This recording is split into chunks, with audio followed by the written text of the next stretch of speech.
Hello mga kabayan! Legit at masasarap bang mga Filipino food ang hanap nyo at nag-crave kayo dito? Ito na nga ang pinakahihintay nyo. O tara, samahan nyo kami sa video na to.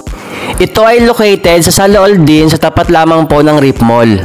And the restaurant name is Philly Lasa. O tara, pasok tayo. At dahil katatapos nga lang namin mag-badminton at sobrang gutom na kami, ito na nga pinili namin, yung merong unlimited iced tea at unlimited rice. Ito ang kanilang mga fiesta set, worth 155 dirhams, good for 6 persons. Upon order, meron ditong free na watermelon shots na ubod na sarap. At isa-isa na nga dumating ang aming mga order. Una dyan ang calamari, ang super juicy na chicken barbecue, ang kanilang very own na special palabok, special recipe ng chicken alamax, super loaded na chop suey, at syempre ang pinakahintay namin na beef bulalo. Itong beef bulalo to guys, naku, talagang napakasarap nito. Hindi kayo magsisisi na ito in order nyo. Meron pa siyang unlimited refill ng soup. Kaya super talaga mag-enjoy kayo dito guys, gaya namin na super nabusog na, nag-enjoy pa, tamang kwentuhan. So again, this is not a sponsored video. So honest review lang po tayo. So guys, thank you for watching!